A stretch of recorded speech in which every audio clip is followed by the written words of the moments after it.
You're watching The Ryan Silverfield Show, presented by AutoZone.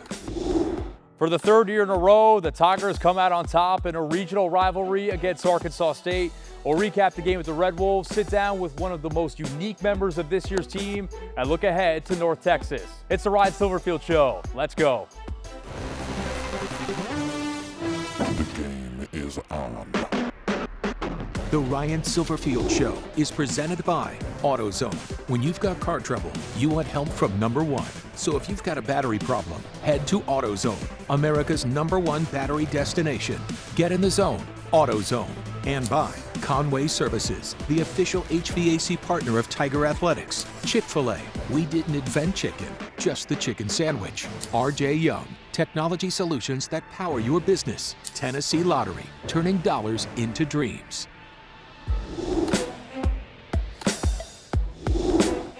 Oh, it was good to be back home, and the Tigers have won 2 in a row. Hi, everybody. I'm Dave Woloshin. Jarvis Greer has the night off. I'm at infield fill-in. You want to see the highlights from Arkansas State? Check them out. The Tigers running out of the tunnel at Simmons Bank Liberty Stadium for the first time in 2022. The Red Wolves scored first, but Memphis had the immediate response. Fake on the end around before Seth Hennigan finds Caden Prieskorn for the 16-yard score. Tie game at 7. Tight end 1 wasn't done either. Second quarter, he says 1 is good, 2 is better. Second touchdown of the half. He had 0 career touchdowns before the Navy game. Now has 3 in 2 weeks. That ties us up at 14. Tigers led 21-17 at the break. No points were scored in the third quarter. Very first play of the fourth. Hennigan connects with Joseph Skates. And the Iowa State transfer tells the entire Arkansas State defense, get off me. Dragging defenders into the end zone for the 51-yard score. 2 touchdowns in 2 weeks for him. 28-17 Memphis. Tigers now up 31-25 later in the fourth when the Red Wolves' Johnny Lang gets turned loose for the 27-yard TD. That puts Arkansas State up 32-31. Not to worry, though, because Jay Ducker kept cool under pressure. Just over 2 minutes to play, and he gets loose for the 39-yard house call. Just like that, Memphis back in front 37-32 after the 2-point try failed. Last gasp for Arkansas State on 4th and 15. The snap is a bad one. It rolls backwards nearly 30 yards before Jalen Allen jumps on it. 38 total points scored in the fourth quarter, and the Tigers prevail 44-32. And move to 2-1 on the season. Let's get some post-game reaction. We start by saying how sweet it is to be home. I mean, wow, the credit, this is not to sound funny, goes 100% to our fans. They're the ones that won that game, that final drive. I'm gushy, I'm giddy about how great they were. You want to talk about what it was, 32,000 or 132,000? That last drive, what they were able to do as a crowd, it's been a long time since I've seen something like that. So credit to them. They showed up. They showed out. It started with the title walk. It's just a fantastic way to celebrate the city, right? This basically tells us we got a good defense. I mean, we got a lot of experienced guys that can just put something in. We can just go work with it right after they get put in. So, I mean, that's just good to have on the defensive side. I mean, it was pretty electric. The fans, I mean, they finished the game for us, to be honest. They had like 2 false starts in a row, and then the fumbled snap that took them all the way back. It was just electric. And I had my towel, I was waving it, trying to get everyone riled up because, that energy it impacts the game a lot, to be honest. And, it's good to have that. And so hopefully we can continue to have that energy in the stadium. Me and Seth probably through every Saturday in the off season. And even outside of football, we do other things. Like Seth's one of the most competitive people I've ever been around. Either whether it's ping pong or anything, golf. Even though he might not be very good at golf, but he's the most competitive person. Just bonding with him outside of football, not just inside the facility. It's really helped us. Coach, I know the mantra is always you got to improve each week. And the biggest improvement is from week 1 to week 2. We're past that. What are you looking for right now when you start thinking about getting your football team better? I think the biggest thing is consistency, right? You don't ever want to be, hey, we passed for 400 yards and ran for 10, right? Or, hey, we got 7 sacks but gave up this many rushing yards. I think the biggest thing is consistency throughout the program.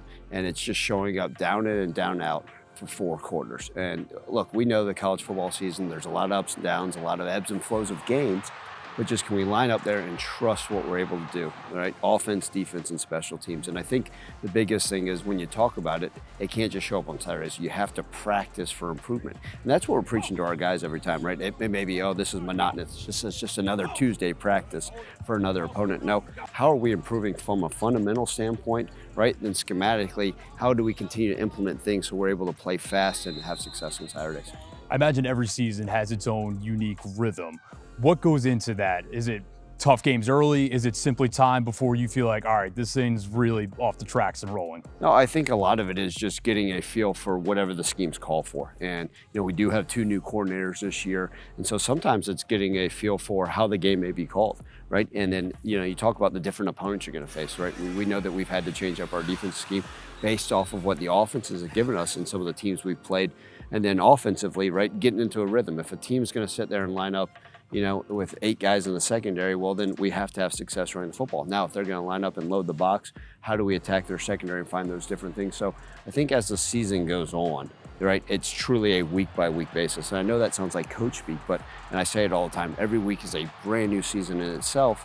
And then, the personnel, as they gain confidence and we see certain guys, hey, maybe we had high hopes for this guy and he's really following through and able to execute at a high level. And hey, maybe this guy's in a better position here. So as we continue to learn and grow as a team, so do we as coaches and say, okay, where can we put these pieces of the puzzle in order to have success? As we've gone through your era, or even going back as you were an assistant for other guys, are there general areas that they always need to get better? I'll give you, for instance, missed assignments, which you've talked about, or tackling, which to me is crazy because now you got to worry about targeting. If you use the crown of your head, even on the guy's back or his knee, the replay guys say, nope, that is targeting. Yeah, I think the biggest thing is your first point is the missed assignments, right? I think it's part of understanding what the scheme is asking you to do. And I think as our guys play after play, game after game, they're able to go back and watch themselves, and you really hope those missed assignments, even penalties is one of those things, right? Some of those,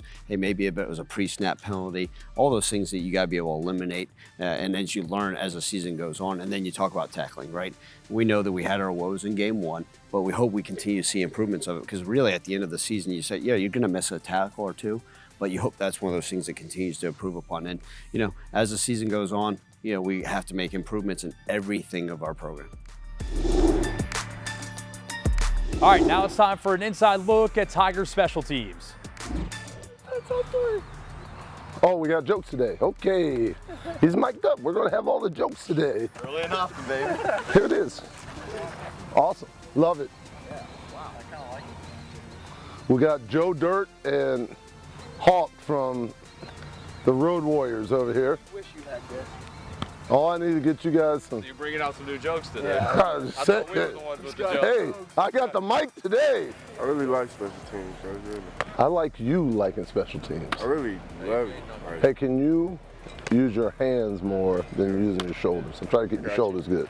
Boom! Just like you do with playing D-line. Right? Yes, sir, I got you.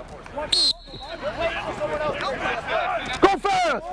Yes! Yes! Yes! That's what I'm talking about! Can I get a wing fence on 3? 1, 2, 3! Ryan Glover is new to the Memphis program this year, but he has one of the most unique and inspirational stories on this team. We'll sit down with him. That's coming up next. You're watching The Ryan Silverfield Show, presented by AutoZone. Welcome back to The Ryan Silverfield Show. Backup quarterback Ryan Glover is no stranger to college football. This is his 6th season playing at the collegiate level, his first at Memphis. And while his journey on the field is interesting, some of the things he's accomplished off the gridiron are truly incredible.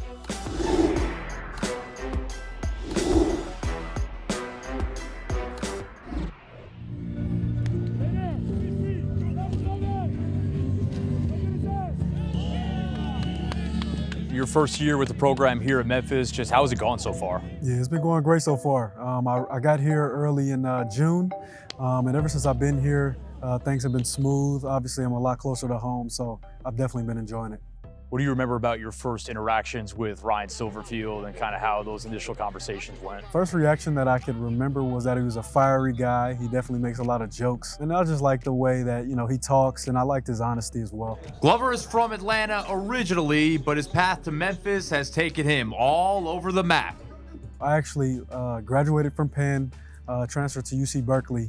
And then after that, I felt like I wanted to go somewhere with a little bit of a better opportunity. So then Memphis hit me up. And the number one thing that I would say when I visited Memphis were the people and the coaches. I think the culture that Memphis embodies has been great, and I thought it fit well with me. I definitely think I've been lucky to have been surrounded by so many great people. I have, 3 amazing roommates. And then the other thing I would say is the food. I've never had a bad meal since I've been here, so there's no complaints there. Graduating from an Ivy League school like Penn is impressive in itself. Graduating from its Wharton School of Business, one of the most prestigious programs in the country, and graduating early at that while playing college football is next level. Yeah, it really just taps into, your discipline and your time management skills. I specifically remember, being a sophomore and a junior, having like a Google calendar where I had, what time I ate, what time I went to football, what time I slept. Like it really gets that detailed. Glover's busy schedule doesn't stop once football or the school year end. A trip a few years ago changed how he spends his summers for good. I went to Africa actually 3 years ago for the first time. I went to South Africa. And after going, the first thing I could think of is I have to give back in some way. And his mom came up with the perfect way to do just that. So my mom actually thought of the idea of having football camps in the West African region. And she's definitely helped me all along this way.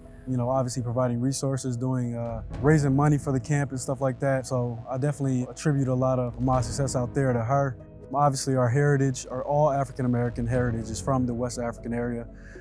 So we thought, what better place to maybe run a football camp in those areas. So the first year we had a camp, we had around 97 kids. We donated like 50 football and soccer balls to those kids. And then this year we had 213 kids. So we're definitely seeing the growth pattern there. Glover's camps have been held in Ghana. He was inspired to give back from what he saw on his first trip to Africa. And in return, the campers provided even more inspiration for him on the field. Just the amount of things that you see in Africa in general is inspiring. The amount of homeless people, people who obviously live below the poverty line definitely makes you put things into perspective. And then camp-wise, our first year at camp, we couldn't offer them any cleats. So there are people who are showing up in soccer cleats, so many even in socks, shoes that are broken at the bottom, but they're still working just as hard as we work out here. And it's crazy because it allows you to really put things into perspective. Like, if they can go as hard as they went out there in that heat, there's no excuse out here for, all the luxuries that we own right now. So I definitely think about them, when things are getting tough, and I just got to keep pushing forward. Holding camps in a country where American football is relatively unknown has created some interesting initial interactions. Like a lot of those kids have never even watched a game of football. It doesn't really show on their television. So just building that exposure and introducing those kids to football. Because right now, if you go to Africa and you throw a ball at them, they'll try to kick it. They're not going to try to catch it because they're used to soccer, obviously. So just building that exposure, I think, will be rewarding in the future as well. But he has lofty goals for its future. I honestly hope my main goal is to have a kid that went to my camp make it to the NFL one day. And if I can do that, I think that my works out there have been satisfied for sure. As for his own future, you didn't think the Wharton grad was going to struggle to find a job once he's done playing football, did you? At Penn, I actually majored in finance, so I hope to get into finance. And I actually have been fortunate enough to get a job opportunity in New York City next year at Morgan Stanley. So I hope to work with them after this. This day and age of college football, you have to have depth, and you've got to have depth even at the quarterback position, and we know how good Hennigan is. We know he got hurt for a game last year. Ryan Glover comes in as your backup quarterback, and I got to say this, you are really good at finding smart guys. He graduated from the Penn Business School, the Wharton School of Business? Yeah, I mean, you want to talk about one of the top of the top from an intellectual level, right? Yeah, Ryan Glover's a great young man who's got a unique story, but you're exactly right. Wharton School of Business, Penn, yeah, that's some darn intelligence right there. He also runs football camps in Africa during the summer.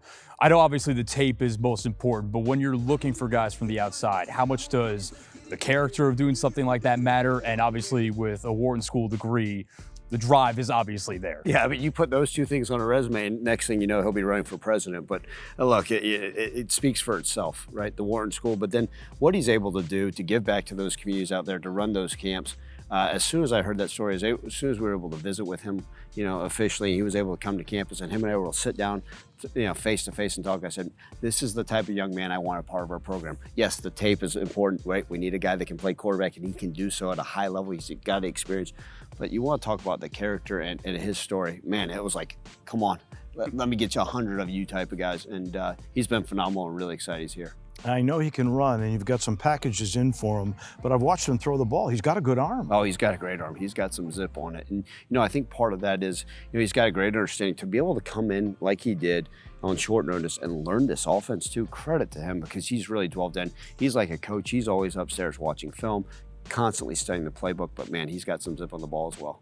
Obviously, Seth is terrific, but he's also young. How valuable is a guy like Ryan, who has a lot of experience playing college ball, been a couple of different programs before, for Seth? Yeah, I think that's part of it, right? I mean, Seth is a 19-year-old quarterback who is obviously doing things at such a high level, and we have great plans for him to continue to do so. But be able to bring in a guy like Ryan, who has been at some places, who has seen it all, with his intelligence, with his work ethic. It allows Seth another guy that he can rely on in the room, which is great. It also gives a comfort level to be able to go out there and say, okay, this guy, what did you see over there? Hey, what did you see the safety doing? And so I think you add all those things, and look, you can never add enough good veteran depth. The Tigers stay at home to face a future conference opponent. We look ahead at North Texas. That's coming up next. You're watching The Ryan Silverfield Show, presented by AutoZone. Let's take a look at the AutoZone road ahead. Here comes North Texas, a team that can put some points on the board. Look, they've been known as a prolific offense for quite a few years now under Coach Luttrell. They do a lot of great things. They're going to be able to pull some guys on the offensive line, do different things, a variety of run game. So we know the challenges that North Texas is going to bring. Well, and home for multiple weeks at a time, how key is that to maybe getting into that rhythm that we talked about earlier? To be able to get into a rhythm and an understanding of, okay, here's the hotel we stay in. Here's what it looks like for the Tiger Walk. Here's how we do things. And I think that our guys get an appreciation of that. Obviously, we love playing in front of our wonderful fans, but we also know the challenge that North Texas is going to bring, and we're excited about it. Do you bring up that they're going to be a conference rival in the future? We're going to be playing them quite a few times, and for a lot of our guys, hey, this may be a first time. Obviously, I know some of their history with Coach Dickey, a long-time Memphis assistant, and his stories. The darn field is named after him down there. But yeah, we're excited to add them to the conference, and I think it's something that our guys will understand and know full well going into Saturday. That was tonight's AutoZone Road Ahead. AutoZone, America's #1 battery destination and official sponsor of Tiger Athletics. Get in the zone. AutoZone. Looks like we'll be seeing those folks from Denton for years to come. We're back in just a minute to put a bow on this week's edition. You're watching The Ryan Silverfield Show, presented by AutoZone. Thanks so much for watching. We'll see you again late night next Sunday. The Ryan Silverfield Show is presented by AutoZone. Next time you need a car battery, just pick it up. Visit AutoZone.com and select same-day store pickup. Just one reason why AutoZone is America's #1 battery destination. Get in the zone. AutoZone. And by Conway Services, official HVAC partner of Tiger Athletics. Chick-fil-A. We didn't invent the chicken, just the chicken sandwich. RJ Young. Technology solutions that power your business. Tennessee Lottery. Turning dollars into dreams. This copyrighted telecast is an exclusive presentation of Learfield under the broadcasting rights granted by the University of Memphis. Reuse of this presentation is prohibited without the expressed written consent of the University of Memphis and Learfield.